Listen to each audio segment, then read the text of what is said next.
ಸಮಾಜವನ್ನ ಕಟ್ಟುವಂತಹ ಕೆಲಸವನ್ನ ಪ್ರತಿಯೊಬ್ಬರು ಮಾಡಿದಾಗ ಮಾತ್ರ ನಮ್ಮತನವನ್ನ ಉಳಿಸಿಕೊಳ್ಳಲು ಸಾಧ್ಯವೆಂದು ಬೆಟ್ಟದಹಳ್ಳಿಯ ಶ್ರೀ ಚಂದ್ರಶೇಖರ ಮಹಾಸ್ವಾಮೀಜಿ ತಿಳಿಸಿದರು. ಗುಬ್ಬಿ ತಾಲೂಕಿನ ಬಾಗೂರು ಗೇಟಿನ ಅನುಭವ ಮಂಟಪದಲ್ಲಿ ಏರ್ಪಡಿಸಿದ್ದ ವೀರಶೈವ ಲಿಂಗಾಯತ ಮಹಾಸಭಾದಿಂದ ಸದಸ್ಯ ಅಭಿಯಾನ ಕಾರ್ಯಕ್ರಮಕ್ಕೆ ಚಾಲನೆಯನ್ನು ನೀಡಿ ಅವರು ಮಾತನಾಡಿದರು.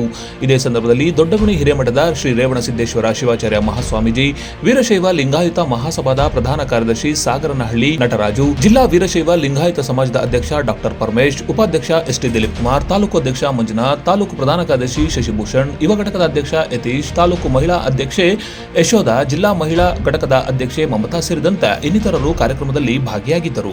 ನಮ್ಮ ಅನಿಸಿಕೆಗಳನ್ನ ನಾವು ಹೇಳ್ಕೊಳ್ಳೋಣ, ಎಲ್ಲ ಪರಿಹಾರ ಮಾಡ್ಕೋಬಹುದು. ನಾವು ಮುಂದಿನ ಕಾರ್ಯಗಳಿಗೆ ಅನುಕೂಲ ಆಗುವಂಥದ್ದು ಕಾಣ್ತಾ ಇದ್ದೀವಿ.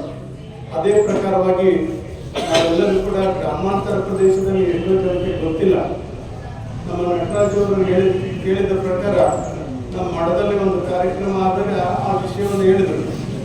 ನಾನು ಅವತ್ತು ಇದಕ್ಕೆ ವೀರಶೈವ ಮಹಾಸಭೆಗೆ ಸದಸ್ಯರಾಗಬೇಕು ಅನ್ನೋ ಅನಿಸಿಕೆ ಕೂಡ ನನಗಿರಲಿಲ್ಲ. ಅವರೇ ಕೂಡ ಒಂದು ಫಾರಂ ತಂದು ಭರ್ತಿ ಮಾಡಿ ಅವರೇ ದುಡ್ಡನ್ನು ಹಾಕಿ ನಮ್ಮ ಕೈಲಿ ಒಂದು ಸೈನ್ ಹಾಕ್ಸ್ಕೊಂಡು, ಇದು ಪ್ರತಿಯೊಬ್ಬರಲ್ಲಿ ಬರಬೇಕಾಗ್ತದೆ. ಉಳ್ಳವರು 100 ಜನ ಮಾಡಿ, ಸಾಮಾನ್ಯ ಒಂದು 5 ಜನ ತಿಳ್ಕೊಳ್ಳಿ, ಒಂದು ಮನೆಗೆ ಹೋಗ್ತೀವಿ ತಿಳ್ಕೊಳ್ಳಿ. ಒಂದು ಮನೆ ಒಳಗೆ ಕನಿಷ್ಠ 53 ಜನ ಇದ್ದೇವೆ. ನಾವೇ 3 ಜನ ಆಗ್ಬಿಡೋಣ ಮೊದಲು, ಹೌದಾ? ಆಮೇಲೆ ಇನ್ನೊಂದು ಮನೆಗೆ ಹೋಗೋಣ. ಇವತ್ತು 1,000 ರೂಪಾಯಿ ಕೊಡೋದಕ್ಕೆ ಕೆಲವರು ಹಿಂದೂ ನೋಡ್ತಾರೆ.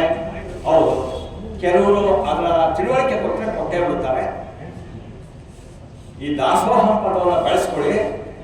ನಿಮ್ಮ 10,000 ರೂಪಾಯಿ ಅರ್ಚನೆ ನೀವೇ ಹಾಕಿ ಅರ್ಚನೆ ಮಾಡಿಬಿಡಿ, ದಾಸೋಹ ಆಗುತ್ತಲ್ಲ. ಮೊದಲನೇ ಉದ್ದೇಶನೇ ಅವರಿಗೆ ಶಿಕ್ಷಣ, ಹೊಟ್ಟೆಗೆ ಅನ್ನ ಮತ್ತು ಶಿಕ್ಷಣವನ್ನು ಕೊಡಬೇಕು ಅಂತಕ್ಕಂಥದ್ದೇ ಮೊದಲನೇ ಉದ್ದೇಶ. ಕಾಲಕ್ಕೆ ಏನು ನಮ್ಮ ಅಧ್ಯಕ್ಷರಾಗಿದ್ದು ಅವರೆಲ್ಲ ನಮ್ಮ ಸಮಾಜದ ಸೇವೆಯನ್ನು ಮಾಡ್ಕೊಂಡು ಬಂದಿದ್ದಾರೆ. ಆಯಾ ಕಾಲದಲ್ಲಿ, ಆ ಕಾಲಘಟ್ಟದಲ್ಲಿ ಏನು ನಾವು ಪ್ರಿನ್ಸಿಪಲ್ಸ್ ಅಂತ ಏನು ಹೇಳ್ತೀವಿ, ಒಂದು ತತ್ವ ನಿರ್ಮಿಸ್ಕೊಂಡು ಸರ್ಕಾರದ ಜೊತೆ ನಮಗೆ ಸಂವಾದನ ತರಲಿಕ್ಕೆ ಏನು ಬೇಕಾದೆಲ್ಲ ನಮ್ಮ ಅಧ್ಯಕ್ಷರು ಮಾಡ್ಕೊಂಡಿದ್ದಾರೆ. ಇಲ್ಲಿವರೆಗೆ ಬಹಳ ಮುಖ್ಯವಾಗಿ ನಿಮಗೆ ಭೀಮಣ್ಣ ಕಂಡ್ರೆ ಇದೇ ಹಾವುಗಳಲ್ಲಿ ಯಾರ್ಯಾರು ಇರುವುದರಿಂದ ನಮ್ಮ ಕುರಿತ ನಮ್ಗೆ ಇನ್ನೂ ಗೊತ್ತಾಗಿಲ್ಲ.